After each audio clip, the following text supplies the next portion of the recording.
Yang Jepang kemarin, Jepang di Rusia kemarin ada gempa besar dan tsunami, Teteh ngerasain? Aku justru ngerasainnya itu, aku paling takut sama Sulawesi dan Sumatera Barat. Waduh. Kalau menurutku Jawa, alhamdulillah masih aman. Waduh. Itu yang hilang duluan tuh itu, Maksudnya hilang di mana? yang terkikis daratannya. Itu yang aku paling takutin. Aku nggak khawatir Pulau Jawa, aku nggak khawatir Jakarta, aku nggak khawatir Jawa Barat. Masih ada penjagaan yang sangat kuat, yang masalah megatrust itu. Aku merasa ya, Tuhan Allah tuh masih sangat baik sekali dengan kita, dan itu nggak secepat itu terlaksana. Jadi dioper, dipecah bencananya. Misalnya nih fokusnya ke Pulau Jawa, itu tidak seperti itu, tapi dipecah sama Tuhan. Itu baiknya Tuhan ke kita. Aku satu persatu, Teh. Untuk Pulau Sumatera sendiri, Teteh melihatnya di Sumatera Barat. Ya, Padang. Di Padang. Bukan di Mentawainya lagi ya, karena kan Padang. pernah ada tsunami di Mentawai. Padang? Padang dan Sulawesi. Padang yang Teteh lihat gempa? Tsunami. Yang paling aku takutin. Makanya aku bilang tadi kan pesisirnya tuh daratannya lama-lama menipis. Aku paling takut itu. Ini Aku berinding gua. baru 5 menit loh, Teh, kita opening, Teh. Oh. Kalau Sulawesinya berarti bukan, kemarin kan yang ada itu di Palu ya, yang kemarin sempat ada pergeseran lempengan bumi, lalu pada rata semua, itu kan teman saudara-saudara kita di Palu. Kalau ini Sulawesi di mana, Teteh lihat? Di sisiran pantai. Masih semua, pesisiran juga. semua. Itu lama-lama mengikis.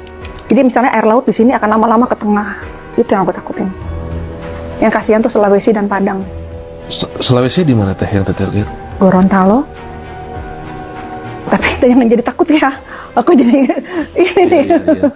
Penglihatan ini datang sejak kapan dan apa tanda? Oh, sudah lama sekali. Dari tahun 2024. Dari pertama kali aku diundang, ketika ditanya ke depan bagaimana keadaan Indonesia, saya akan selalu bilang, saya takut Sulawesi dan Sumatera Barat.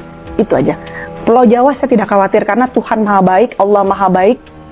Harusnya pecah di Pulau Jawa, tapi baiknya Tuhan dipecah. Maksudnya harusnya tuh diledakannya tuh di Pulau Jawa, tapi baiknya Tuhan, ya mungkin masih banyak yang kuat di dalamnya.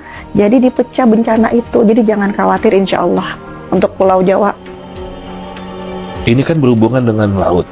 Kalau gunung berapi, di mana kita adalah lingkaran ring fire ini, Teteh melihatnya ada yang akan meletus kah atau? Gunung Merapi itu menurutku sih kalau sekarang lebih ke laut ya. Laut ya. Saya mau ke laut sekarang. Ini kan berarti ada hubungannya dengan sang penjaga laut.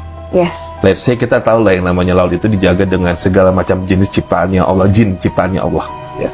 Dan kalau aku sebagai orang awam, aku percaya dengan Nyai Ratu, dan aku merasa Nyai Ratu adalah salah satu ciptaan Allah dalam wujud jin. Saya orang awam lah, saya begitulah ngomongnya. Karena kan makhluk halus ya, Teh ya. Saya nyebutnya sebagai sosok jin perempuan lah. Gitu. Apakah ada keterlibatan beliau dalam menyampaikan pesan ini kepada Teteh? Ada. Ceritakan, Teh. Kalau diizinkan beliau. Ada. Saya itu paling takut kalau ada pemerintahan yang dikasih tanggung jawab di suatu kota yang tidak jauh dari laut seperti Bali, seperti Pelabuhan Ratu. Karena bila mana terjadinya korupsi, terjadinya penyalahgunaan uang, pasti akan banyak bencana di situ. Saya kasihan malah penduduk-penduduk yang tidak tahu apa-apa, yang benar-benar dia hanya hidupnya nyari nafkah, yang hanya berpikir besok makan apa. Justru mereka di awal harus dibersihkan tuh itu. Contohnya, saya itu kan sering bolak-balik ke Pelabuhan Ratu. Kok beberapa tahun ini Pelabuhan Ratu sering banjir, bandang, besar sekali. Saya bilang nih ada sesuatu yang salah, ada sesuatu yang dipermainkan, ada sesuatu yang mengatasnamakan rakyat. Ternyata kan kita bisa dengar sendiri, ada apa tuh penyu-penyuan yang dibangun dari kardus. Itu satu. Nah kedua, banyaknya proyek-proyek yang sebenarnya ibu tidak suka. Ibu tidak suka, Teteh manggilnya ibu. Ya. Sudah sedekat itu. Ibu ini apa saja yang ibu tidak Lebih suka? ke penghormatan. Penghormatan. Ya. Apa saja yang Ibu tidak suka Teh? Selain tadi ada pengkhianatan dari pemerintah daerah. Ya, Apalagi? satu, kedua harus tetap menjaga tata krama, adab, etika. Jadi jangan pernah meninggalkan budaya. Jangan pernah meninggalkan sejarah. Jadi kayak pesannya Bung Karno tuh jangan lupakan jas merah. Dari itu semua kita jaga, dari adab, etika, tidak memanfaatkan kekayaan alam dengan sembarang. Itu akan merusak bumi. Jadi kalau bumi rusak, itu tidak ada satupun yang bisa disalahkan selain manusia itu. Nah, banyak yang mengambil kekayaan alam tanpa membereskan kembali. Jadi dibiarkanlah, sudah mendapat keuntungan, dibiarkanlah, tidak ditata kembali, berantakan. Nah, itulah yang sering terjadinya bencana-bencana.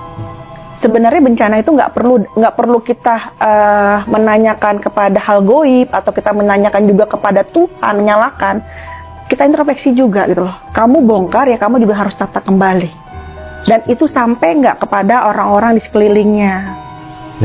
Itu masalahnya di situ.